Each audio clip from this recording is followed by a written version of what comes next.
30-an lebih ya. Jadi tanggung jawab atas kredit yang diberikan oleh SS Capital. Nah, perkara ini sebetulnya berawal dari adanya SPK pengadaan yang diduga suratnya itu tidak sesuai atau tidak.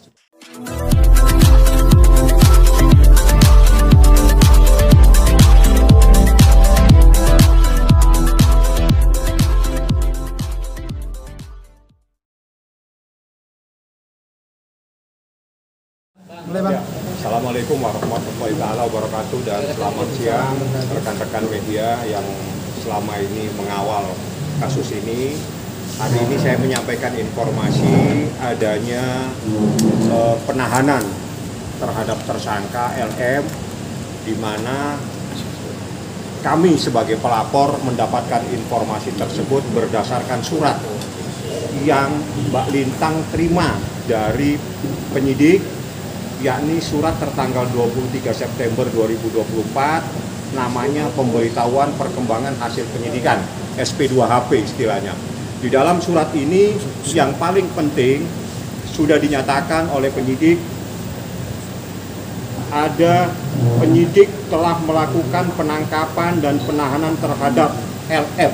Itu paling intisarinya dari surat ini. Karena surat ini banyak sekali yang diceritakan proses yang penting itu, dan laporan polisinya yang paling terpenting adalah laporan polisi tanggal 18 Januari 2021, di mana pelapornya adalah Mbak Lintang sendiri.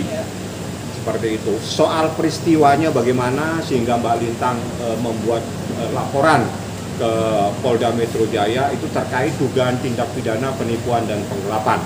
Perjuangan yang cukup panjang sejak tahun 2021 untuk mencari sebuah keadilan.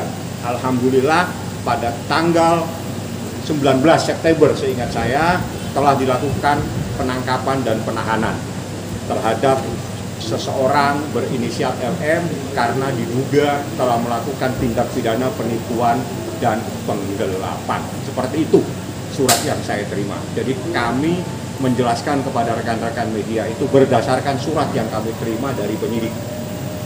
Suratnya ada. Ya, Mbak Lintang mungkin akhirnya penantian panjang LM sudah ditahan. Iya, penantian yang panjang akhirnya udah ditahan di tanggal berapa Bang? 19 kemarin jam 3 sore. Panjang juga. Panjang. Peristiwanya. Oke, kronologis seperti apa Mbak? Bisa ceritain lagi Mbak? Kronologis apa nih? Kasusnya kasus awal ya Mbak? Kasusnya? Peristiwanya. Iya, peristiwanya di sini. Mungkin Mbak Lintang yang bisa jelasin. Peristiwanya itu di tahun 2020 ya Bang? Yang waktu COVID. 2021 berawal dari pengadaan bansos DKI. Di situ SPK-nya yang dikasih lagi itu palsu. Mbak ya.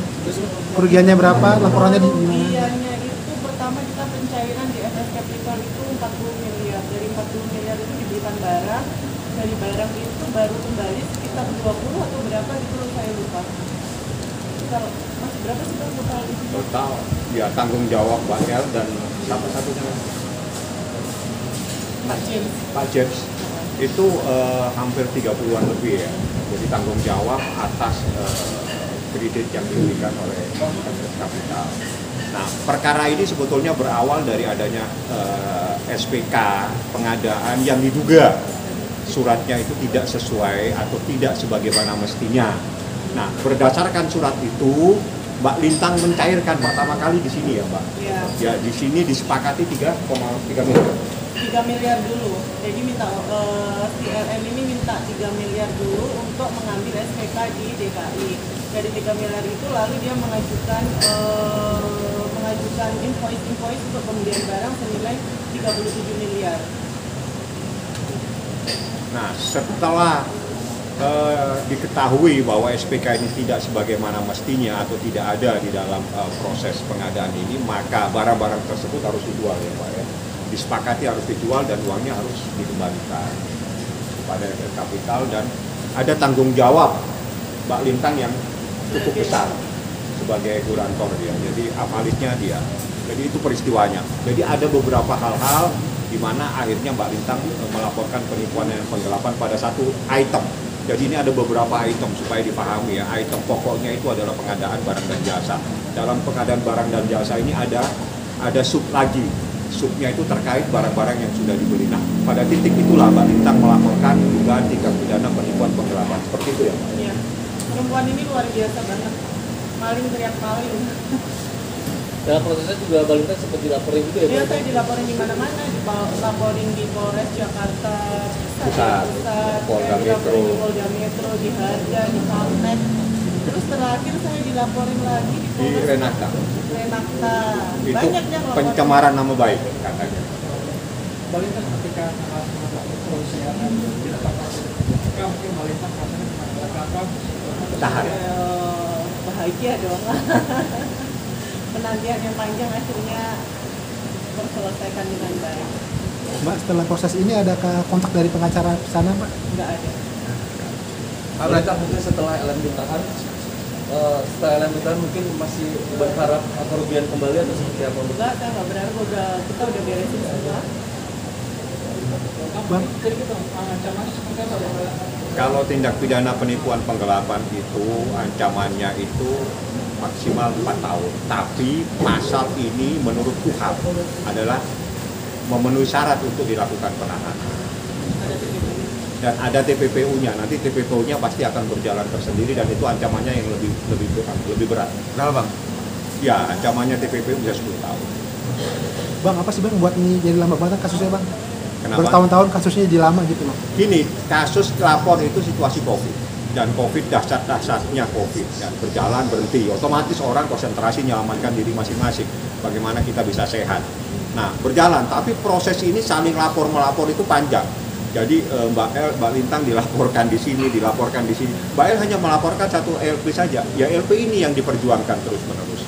Nah, dalam waktu perjuangan yang cukup panjang ini, alhamdulillah memenuhi titik terang sehingga ditetapkan dia menjadi tersangka dan pada akhirnya tanggal 19 September kemarin dia dilakukan penahanan dan saat ini ada di tahanan Polda Metro Jaya. Pasca penahanan, sempat abang dihubungin nggak sama pihak dari kuasa hukum dia, Bang? Nggak ada yang saya kenal dan saya nggak tahu. Makanya akan terus melanjutkan atau seperti apa ini? Harus lanjut dan proses ini harus di pengadilan. Mbak Lintang siap kapan saja nanti memberikan kesaksian di pengadilan. Mbak Lintang sendiri ada rencana untuk ini nggak? Mungkin menemui ini? Nggak ada. Inisial Untuk LM. apa lu menemuin LM? Iya kan artinya kan ini juga lumayan juga uangnya cukup besar gitu Mbak. Udah. Untuk masalah uang udah nggak ini. Yang penting si LM-nya udah menerima hasil dari perbuatannya. Artinya sudah puas ya dengan Ya. Dia siap ketemu dong nanti di pengadilan. Siap dong ketemu. Selama ini kan dia selalu teriak-teriak seolah-olah dia korban. Bang, terkait laporan kepada Mbak Lintang apa udah di SP3 atau gimana Bang? Ya, seperti itu. SP3 semua. Mau yang SP3 Bang? Mbak Lintang, itu kerugian materi kan besar. Kalau kerugian materi kayak sisi dari psikologis sebenarnya tinggi. Lebih besar lagi. Sangat. Lebih besar lagi ketika di BAP ke atas laporannya dia aja udah berjam-jam kita kehilangan waktu, kehilangan semuanya.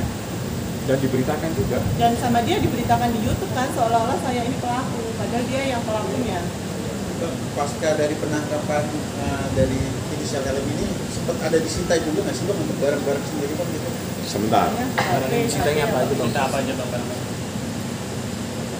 Penyitaan, ada penyitaan barang bukti. Ada. Tapi saya tidak boleh tahu karena ini tanya langsung ke penyidik. Yang jelas surat yang kami terima namanya SP2HP, salah satunya berbicara menerangkan adanya penangkapan dan penahanan, menerangkan adanya penyitaan barang bukti. Apa yang disita kita tidak tahu. Kayak misalnya barang bergerak gitu seperti mobil. Belum nanti mungkin Itu kalau TPPU itu. TPU-nya nanti. Bang, itu kan surat penahanan tanggal 19. Berapa hari proses Abang menerima surat itu dari? Surat ini kami terima pada pemberitahuan tanggal 23 kami terima. Jadi itu beberapa hari kemudian kita terima. Nah, Bang, sorry, Abang kan di sini menegaskan bahwa saudara ditahan atas surat yang Abang terima dari Polda Metro Jaya. Pertanyaannya adalah sejauh ini dari pihak polisi sendiri belum ada pemberitahuan seperti itu, apakah secara hukum tidak apa-apa? Saya menegaskan saja. Wartawan itu sakti. Wartawan itu lebih lihai untuk mendapatkan informasi. Anda saya kasih bahan. Ini bahannya. Silakan Anda tindak lanjuti. Kan gitu caranya.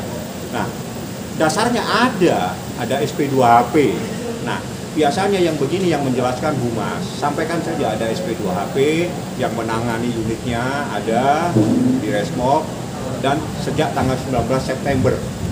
Biar dia yang menjelaskan karena ini kewenangan daripada Humas Polda Metro Jaya untuk menyampaikan kepada masyarakat. Kami hanya menyampaikan bahwa Mbak Lintang yang berjuang sejak tahun 2021 membuat laporan, alhamdulillah pada akhirnya keadilan itu diberikan dan pada tanggal 19 seseorang yang dilaporkan itu lagi dilakukan penahanan. Seperti itu yang ingin kita sampaikan kepada masyarakat. Kebenaran tentang surat ini Anda cross check kepada kepolisian. Mungkin untuk menuntut imaterial itu Bang, kan tadi Material itu perkaranya di perdata. Kalau pidana ya apa yang menjadi bukti ya itulah yang akan tercantum dalam surat dakwaan. Tapi material nanti perkara perdatanya. Itu Mbak Lintang mungkin tidak akan sampai ke sana. Yang jelas dia menuntut keadilan dan menyampaikan kepada masyarakat bahwa ini loh kejadiannya dan saya melaporkan adanya dugaan tindak pidana penipuan dan pergelapan terhadap seseorang dan saat ini seseorang tersebut ditahan. Seperti itu supaya masyarakat tahu bukan Mbak Lintang yang salah dalam perkara ini. Cari fotonya dong Mas waktu ditahan. Cari. Ada pesan apa yang Bapak tunggu? Nggak ada pesan apa-apa, selamat menikmati hidup yang baru. Jangan lupa ya di subscribe dan nyalakan lonceng notifikasinya.